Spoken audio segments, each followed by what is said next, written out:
আজকে বুলেটকে দেখতে গিয়ে এমন একটা গিফট জিতে নেবো কোনোদিন ভাবতে পারিনি। তো আবারও আজকে আমি চলে এসেছি মেজা বই মেলাতে। আজকে ছিল বই মেলার শেষ দিন, ওই জন্য আমি আর কি পাঠা ছাগলগুলোর সাথে এসেছিলাম। আর দেখো আসার সঙ্গে সঙ্গে একটা পাঠা ছাগলের কাণ্ড দেখো, হিরো আলমের পরে মুখ নিয়ে ফটো তুলতে লেগে গেছে।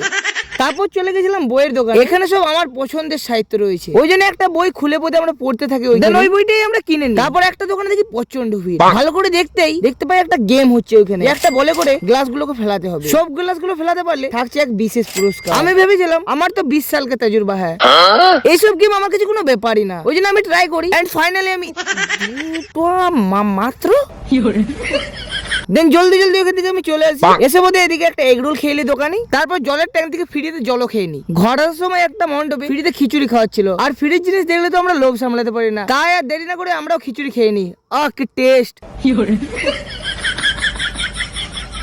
বুলেট নামটা শুনে আমরা প্রথমে ভেবেছিলাম যে গাড়িটাকে স্টেজের উপরে ওঠানো হবে, তারপর জানতে পারি সে একটা সিঙ্গার, সেই জন্য তার জন্য আমরা অপেক্ষা করছিলাম যে সে কখন গান গাইতে আসে।